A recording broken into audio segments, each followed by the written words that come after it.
mukomeze muhagarare niba unarwaye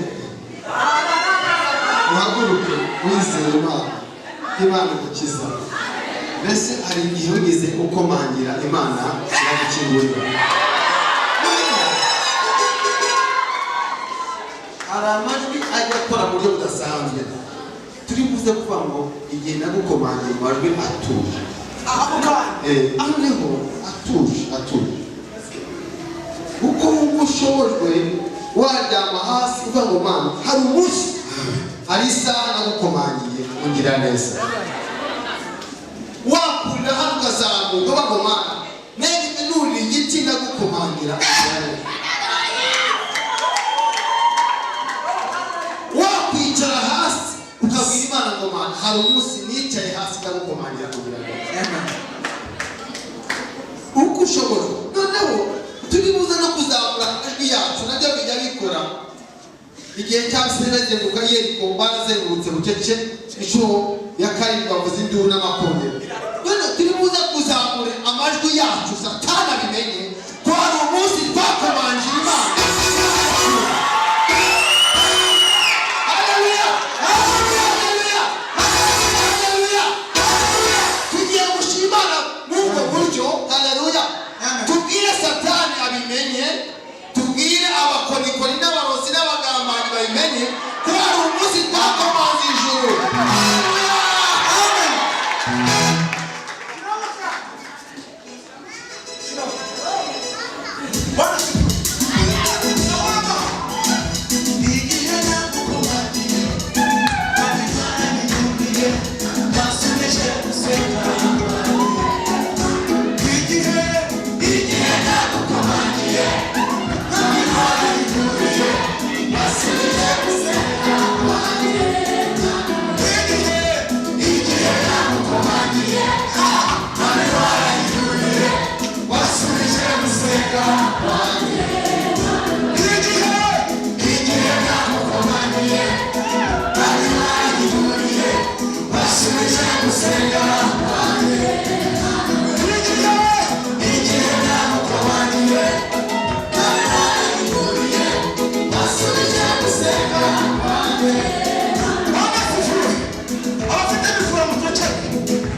Satani era te kuimanga kuri wowe ariko nayitisha gachi mangoya sika arayabibistaya arakubwira ngo ngiye kuguhereza imodoka itarakamodoka mangoya sika arayabibistaya arakurayisika arakubwira aya magambo ngo abiteze ko bazagusebya ntabwo bizakubuta abiteze ko bazakuzinya nibyo wabishyize mu bwoko bwanjye nzarinda iminsi mu ruyenzi nikuhetse yayazo bibaho mangoya sika arayabibistaya arakubwira ko ibyifuzo wari ufite muri iyi minsi ibyo byose handikwa byabije yayazo bibaho mangoya sika nakubwiye mu gihe ukuriza indege vuba bidatinda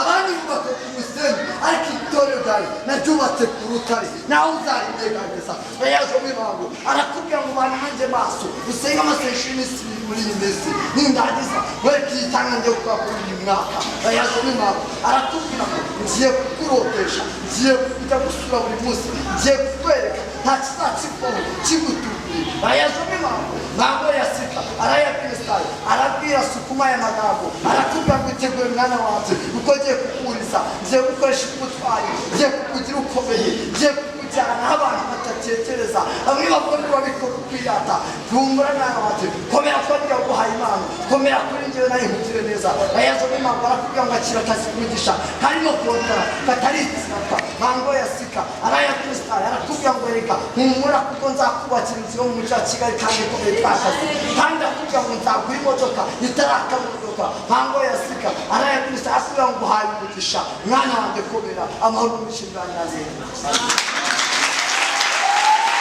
Mana tugukomera amashimwe menshi kuri amukuriye izina ryawe nawe cyubahiro urakoze kutugaragaza aya materaniro ntabwo twari dukwiye ariko urakwiye mwami kandi ibintu dukeneye byose mwami urakoze rero ukomeze uganze umukozi wawe umuha umugisha kandi amaze kuba umugabuzi w'ibyiza ukomeze umwongere nk'itorero natwe turagushimiye tukuye ubwatsi tukuye amashyi menshi mu izina rya Yesu Kristo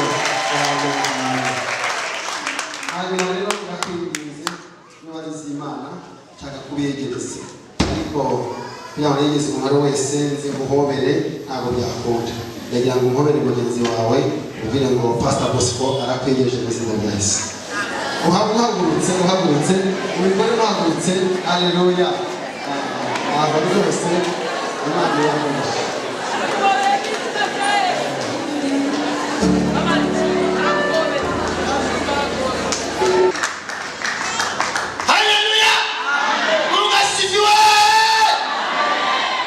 Soma ijambo ry'Imana muri Yesaya 49 mu 15 undi adusomere muri Luka 15:24 twumve icyo Imana yaduteguriye Imana ibaha umugisha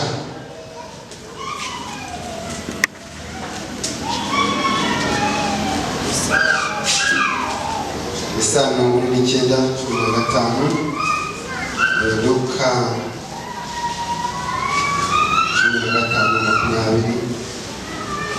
15 Yesaya 49 aravuze ngo mbese umugore yakwibagirwa umwana yonsa ntababarire uwo yibyariye icyakora bo babasha kwibagirwa ariko jye sinzakwibagirwa urabisomere kandi wahageze arahaguruka ajya kwa se agituruka kure se aramubona aramubabarira arirukanka aramuhobera aramusoma uwo mwana aramubwira ati data nacumuye ku yo mu ijuru no mu maso yawe ntibikwiriye kwitwa umwana wawe ariko se abwira abagaragu bati mwihute muzane vuba umwenda uruta iyindi mumwambike n'impeta ku rutoki n'inkweto mu birenge muzane n'ikimasa kibyibushye mu kibage tujye twishime kuko uyu mwana wanjye yari yarapfuye none akaba azutse yari yarazimiye none dore arabonetse nuko batangira kwishima mwakira ijambo ry'Imana dukomere ijambo ry'Imana amashyi menshi ongera amashyi ku ijambo ry'Imana kandi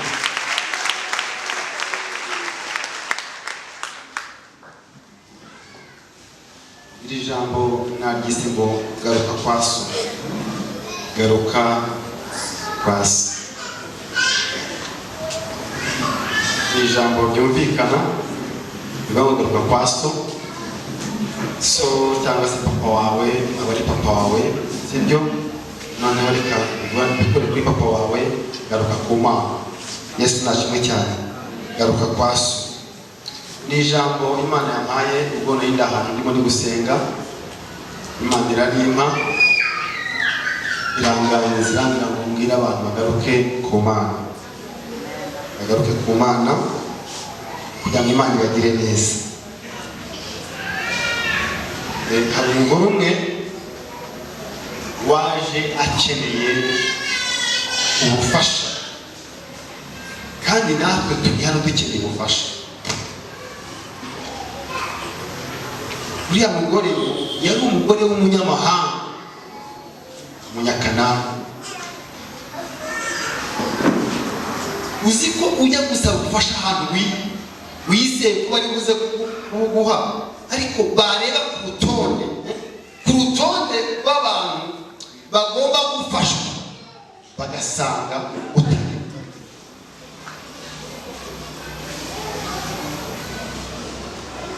Ubavuze ngo abantu barabongeje, mwarimu uri hano, Imana ishimwe, haleluya, yubahwe. Abantu barabongeje, haleluya. Umwarimu wongejwe ni umwarimu wari usanzwe ari umukozi kandi ukora neza. Harimo n'abakivanyemo bajya kumotara, abandi bambutse ibihugu bati uyu mushahara ni muke. Abatitirirwa abagumye aho ngaho bagatitiriza abo bantu, ejo bundi barongejwe abihana. Ariko reka ntekereze nk'uko umwarimu wari warabivuyemo kera, akaba yaravuyemo kera, wenda yagiye guhinga bati nzahinga norore ingurube norore n'inkoko. Uyu munsi wa none mu bongezwa arimo.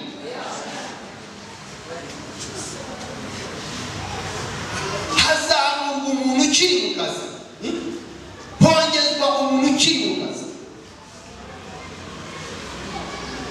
hahabwa umuntu uri ku rutonde, wavuye ku rutonde wo mu ntabwo abantu. Uyu mugore w'umunyakananikazi yaraje abwira Yesu ati ndakwinginze ngiriza umwana. Yesu arebye ku rutonde rw'abantu bagomba gufashwa asanga ntabwo arimo. Nibyo koko urakeneye ubufasha, ariko hari ibyo kurya mfitiye abana banjye, hari ibyo nabageneye bagomba kurya mu gitondo na nimugoroba, ariko wowe urebye ku rutonde rw'abana banjye ntabwo uri. Yavuze iri jambo ngiye kuvuga, aravuga ngo si byiza kwenda ibyo kurya by'abana banjye ngo bijugunye n'imbwa. Ni ijambo rikomeye. Imbwa zishobora kurya uruvungukira ruvuye ku meza. Uba ako kantu yavuze ni koko databuja, imbwa zishobora kurya uruvungukira ruvuye ku meza ya shebuja. Ibi bintu ngiye kubabwira ni ibintu bikomeye. Niba udashaka kubona ibyo Imana ishaka, reba n'ibitangaza by'Imana.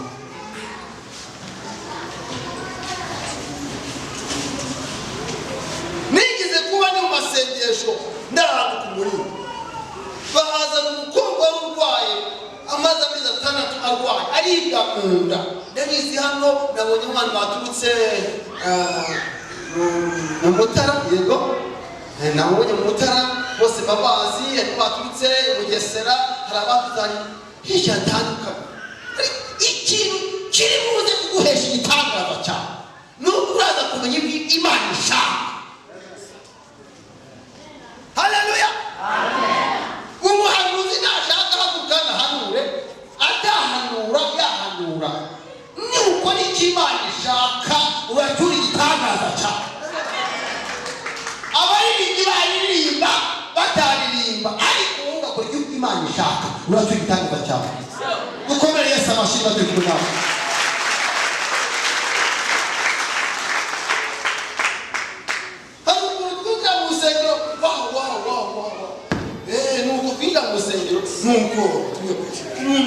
yinjira mu rusengero ahagaze agataha ahagaze, yinjira mu rusengero ari umunyamagambo agataha ari umunyamagambo, yinjira mu rusengero ari igisambo agataha ari igisambo. Bikumara iki kwa mu rusengero? Yinjira mu rusengero ari umusambo agataha ari umusambo. Bikumara iki? Niba hari ikintu gikomeye cyatuma Imana ikora mu bubiko bwayo ikagira neza abantu bayo, ni uko abantu baca bugufi.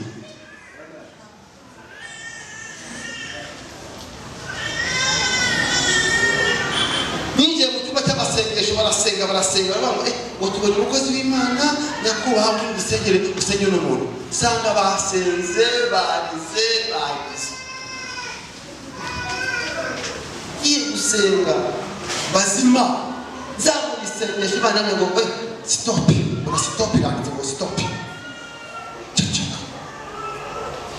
Uyu uramusengera ngo bigende biti, uramusengera ngo bigende biti, numusengera ntabwo ari gukore, ceceka. Numva ndikubaza nuko Imana byagenze biti, ngiye kubona mbona umwana mu ikarito ya sufu, umwana w'umuhungu ufite igitsina kigaragara, mbona uwo mugore amutwaye mu ikarito ajya kumujugunya mu gihuru. None mudurura mwana ari kurira, numusengera reka amasengesho yawe reka.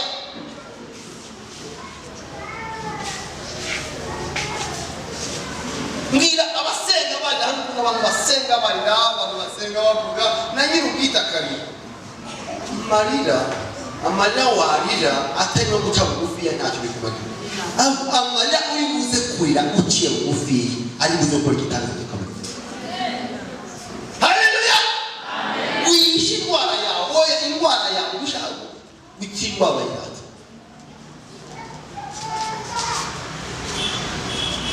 Umugore kamuga ariko mureka amasengesho mwamuretse muhagarara. Kamuga nene twikaito ya sufu iri mu ruhinja rw'umwana w'umuhungu. None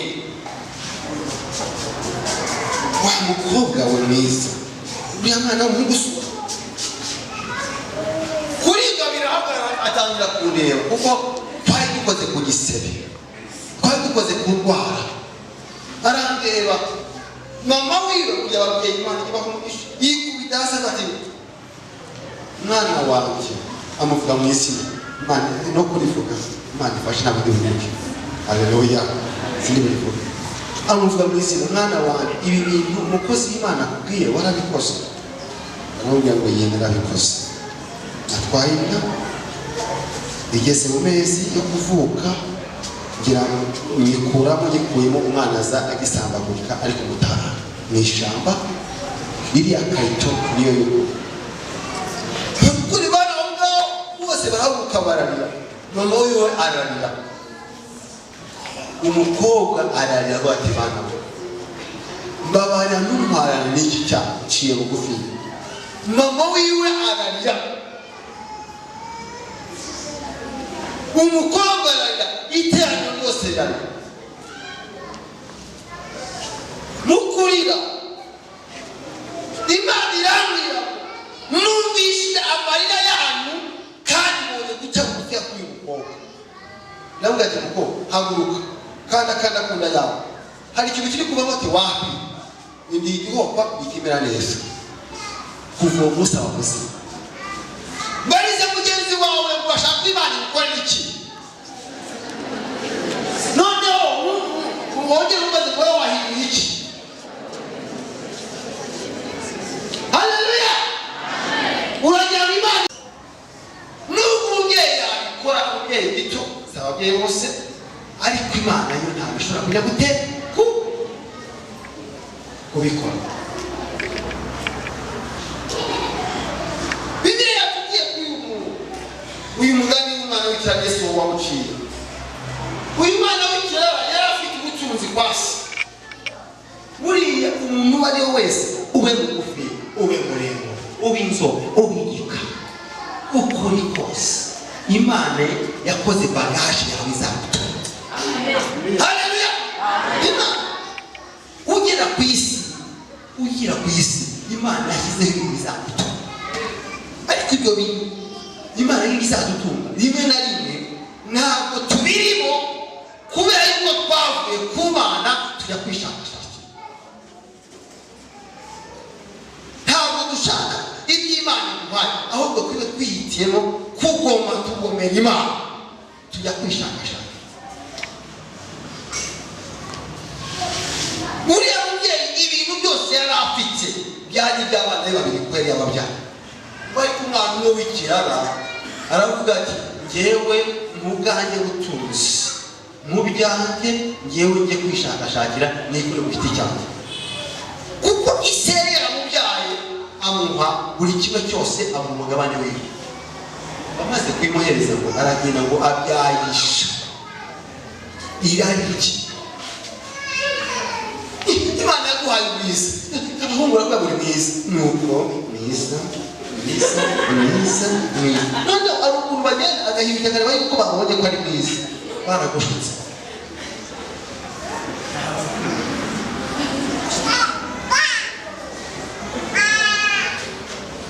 Basi mujye munyine ngo abakobwa barangishakira ngo nyine babona ko ni bogayi, ngo nyine ko birananira kwifata nanjye ndi bogayi, baragushutse. Imana yaguhaye ayo mahirwe uko abantu bakubona. Nudakora iby'Imana ishaka uzamera nk'abandi bose, bizakupfira ubusa. Mungu asifiwe. Haleluya. Ariko madamu mugabo uri hano, ariko madamu ngo nyine ngo abagura bize ko bambwira mu kazi kandi baranyandikisha cyane ngo nise ngo ufuha kibasa barakuyereka babona ko musa neza, aho bibona se.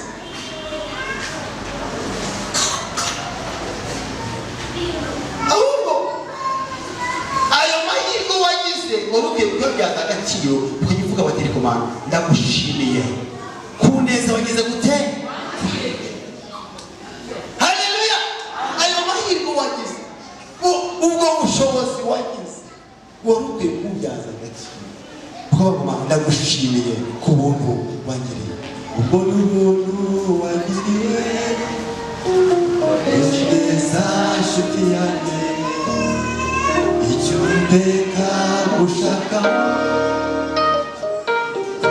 nukukamuha. Haleluya. Ubwo n'ubuntu wangiriye, n'ubuntu wangiriye. Ntabwo biri gutuma wihimbaza mwiza. Bambwiye ko ufite amataye kwa nini arashira, amataye arashira, ubwo bwiza burashira, ibyo cyubahiro abantu baguhaye kirashira. Icyubahiro kidashira ni icyo umuntu ahabwa n'Imana ishobora byose. Icyo cyose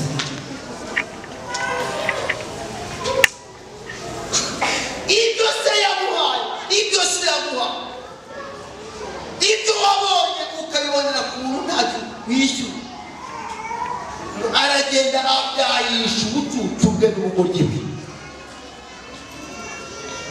Bazaga wizi Imana yagennye buri kimwe, ariko ikibazo abantu ntabwo tubirimo kubera ubucucu bwacu.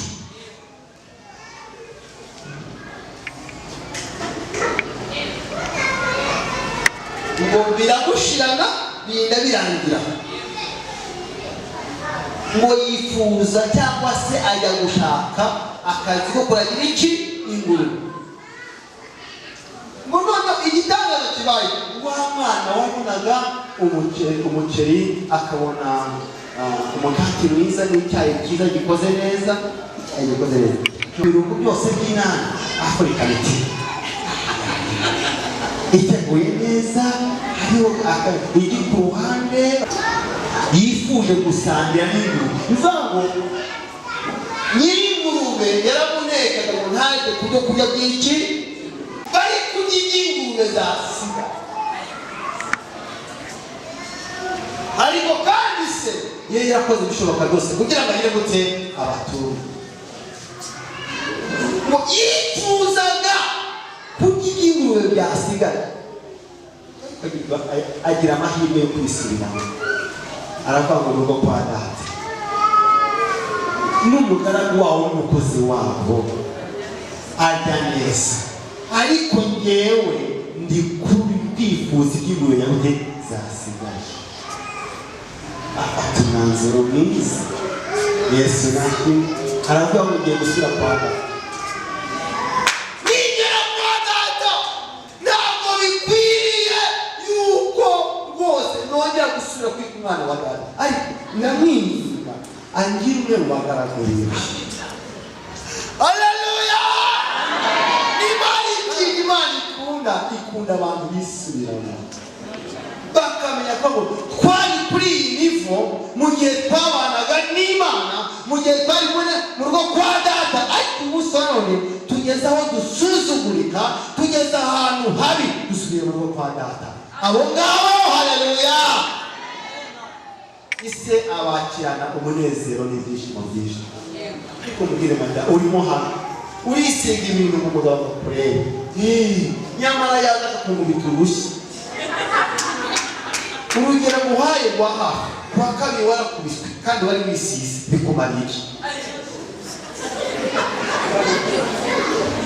Warisize muri muri amatera, warisize kwa kabiri urakubitwa, bikumariye iki? Wajugunye ibyo bintu, wagutse mu rugo kwa data. Yesu data icyubahiro. Haleluya! Amen. Garuka mu rugo kwa data.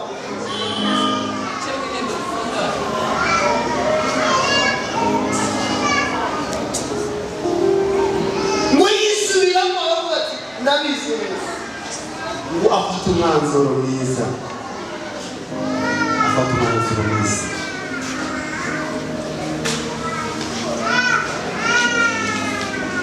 Mungu wanjye cyangwa kari kugaruka. Ndashima Imana ko Imana yakoresheje muri 2003 na 2004 gutyo, ndamuhanurira musanze umwana mutoya b'abana baza kuvuma mu cyumba cy'amasengesho.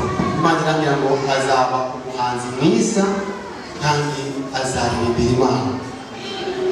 Muri 2014 asanga mu mujyi wa Kigali, ntabwo nari nkimwibuka, ndamuhanurira mukura amateka ngo ugiye kuba umucuranzi mwiza ndetse uzanaririmba. Arambwira ati pastor, turibuka kuva bimanuriye kera musanze mu ntare wacu, sinzi ukuntu yaje turakorana, kuba twakorana kandi nta kintu nakamubonaho. Ndashima Imana ku ndirimbo yagize yasohoye bamugaruka. Haleluya! Kiramo gatoya nuba bihuye n'inyigisho, kiramo gatoya, kiramo gatoya. Garuka wowe uyemba umwami Yesu araguhamagara ngo wumve ijwi rye wongere witabe. Garuka garukira aho ngaho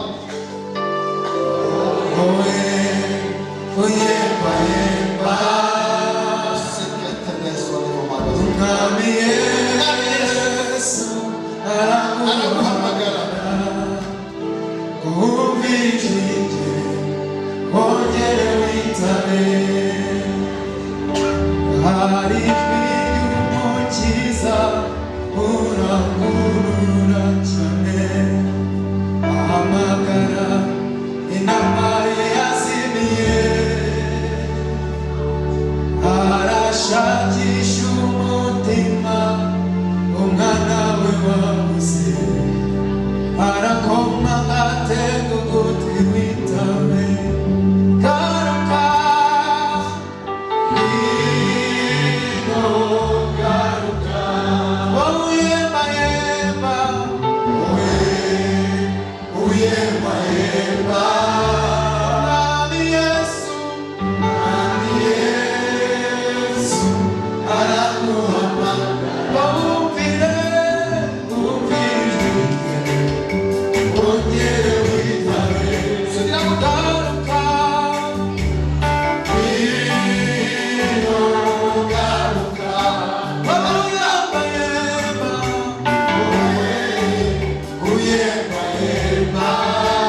kugenda utabishaka uyembayemba. Wowe uyembayemba cyangwa ugenda usubira inyuma yigisha umugongo kugenda ujijisha ugaruka urugo kwa data ngo numva ijwi rye ngo wongere ugire gute. Uriya mwana yafashe inzira yo gusubira kwa se ngo ise amemenye ko aje yabuze amagambo akomeye. Yatangiye kwitegura atangira kwishima agituruka kure. Yaravuze ngo nimushakire masaki tumushishe, mushakire imyenda myiza, mushakire impeta nziza, kuko ngo intama yanjye yari yarazimiye none yagize gute. Niba ari ikintu kinezeza Imana ni ukubona umwana w'Imana umwe yahindukiye. Tuzagira amateraniro menshi, tuzahanwa cyane, abantu bazaza, iby'Imana twizabikora, ariko niba hari ikintu kinezeza ku ijuru ni ukubona umuntu w'umunyabyaha avuga ngo afashe icyemezo, avuye mu nzira ze mbi ahindukiye Imana. Reza data cyubahiro. Haleluya, haleluya. Impeta bisobanura gusubizwa iki? Amasezerano. Haleluya. Uriya mwana akigaruka agifata icyemezo yasubijwe iki? Amasezerano. Utari wagaruka ukiri hariya, amasezerano yawe ntabwo gihari, ntabwo gifite umugabane aho ngaho kwasa. Ariko ugifata icyemezo ukavuga ngo ibi ngibi bivuyemo nikubisanga, usubizwa kwambara umwenda mwiza. Haleluya. Bakora ibyishimo bakapambika impeta ivuga gusubizwa iki? Amasezerano. Ugasibiwe.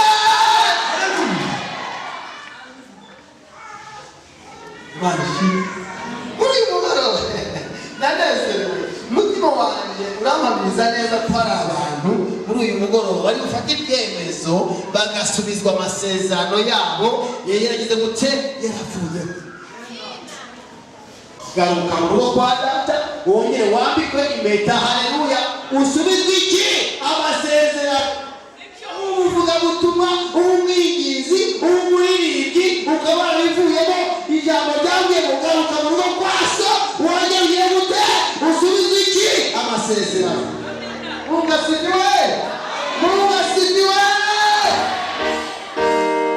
Mashimwe. Haleluya. Ndabona abantu bagiye kubona umugabane wabo, ndabona abantu bagiye gusaba muri gakondo zabo. Yesu nashiwe cyane. Iyo mbwireza Abisiraheli bavanywe mu butayu, abari bagiye kugera i Kanani ntabwo aribo bagezeyo kubera kuva mu masezerano y'Imana izo gute yabavuzeho. Bivuga ngo iki? Hari abantu bahawe amasezerano bakaba barabivuyemo, abo ntabwo bazigera bajya mu masezerano y'Imana izo gute yavuganye, kereka ababihagazemo neza. Haleluya. Yeshua na Kalebu nibo bagize gute? Bageze i Kanani. Ariko ku bantu bakuze bavuye ku Mana batesha agaciro k'Imana yabakoreye, ngo abo bantu bose kuva ku muntu wari ufite imyaka 40 kugeza ku myaka 50 y'ubukure bose ngo bavuye mu butayu, kereka Yeshua na Kalebu. Ndaguhaniza mbwire ngo amasezerano Imana yaguhaye nimba utarinze neza ntabwo uzagera ke, ntabwo uzagera Kanani. Ahubwo fata icyemezo uyu munsi wa none. Tujye gusenga Imana ibutinde muri gusengera abantu. Iri jambo n'amagambo bene data batwigishije yakora igitangaza cyawe, ugacyura igitangaza cyawe, ugacyura amahirwe yawe, ugacyura umugisha wawe. Haleluya. Uyu munsi wa none ijuru rikayimenya yuko wasubijwe iki? Amasezerano. Wino tugiye kuboroga ureba ku maso y'abareba.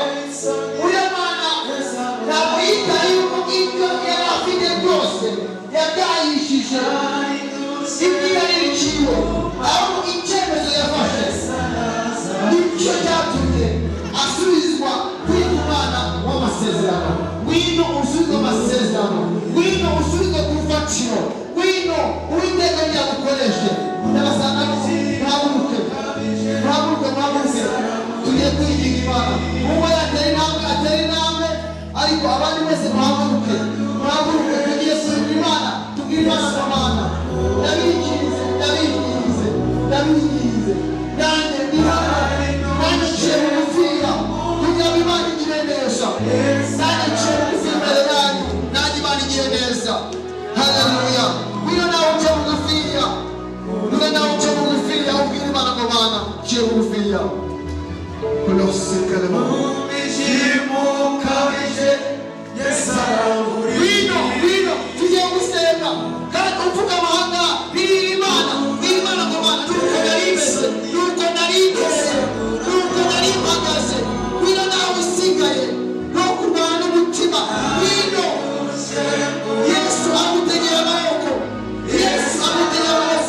niwo uvuze ino jambo. Yesu agutegera amaboko. Wino tugire amahirwe, aya mahirwe ntituyapfusha ubusa, aya mahirwe. Haleluya. Wino nshuti yanjye, iryo jwi ni irya Yesu rikubwira ngo ngwino, iryo jwi ni irya Yesu rikubwira ngo mwana wanjye ngwino.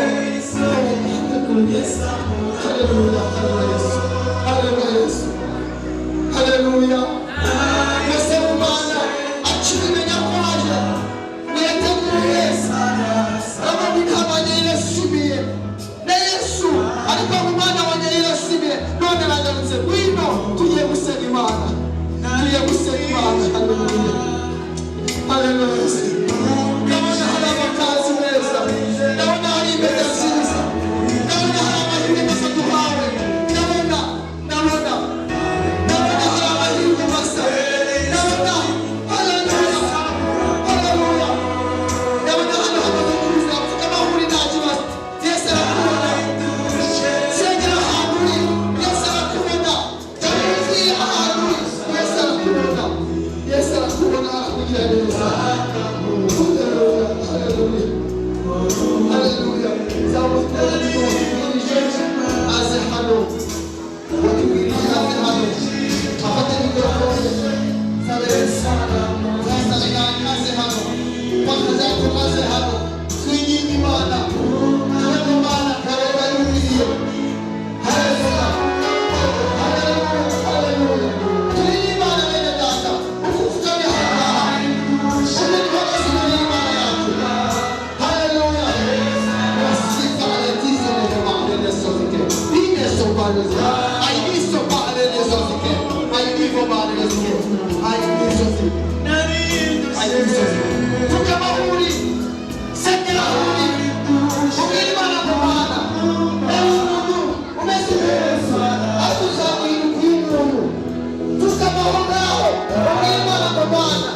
Ntabwo nagarukiraga umugabo wanjye, ntabwo nagarukiraga umuturanyi wanjye, nari umurozi, nari umusinzi, nari umunyamugambanyi, nari umunyeshari, nagiraga ishari y'ibyese, nari umusinzi, nari umusambanyi. Mbwira Imana itugire neza muri mugoroba.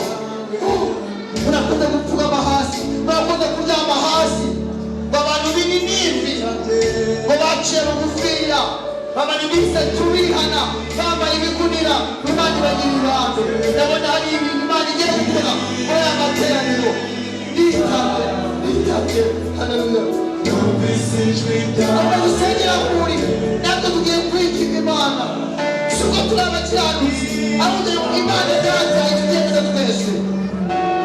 Komeza usengera wapfukamye, komeza uri hano upfukamye mu ntebe, komeza urire Imana.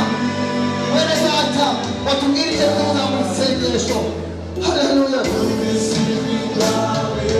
Tugiye gusenga Imana.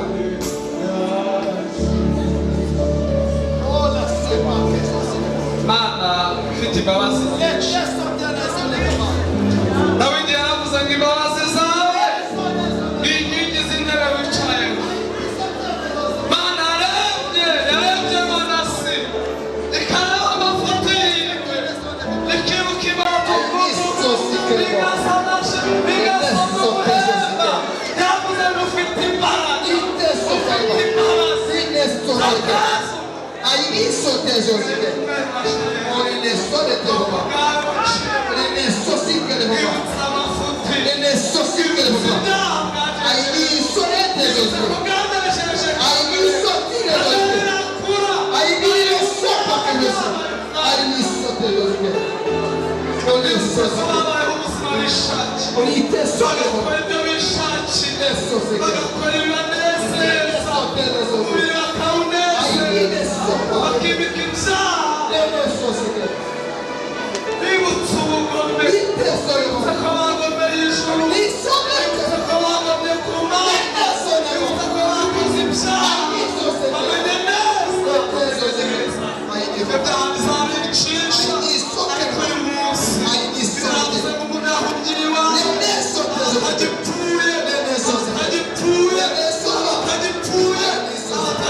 Reka tukubwire Imana amashyi menshi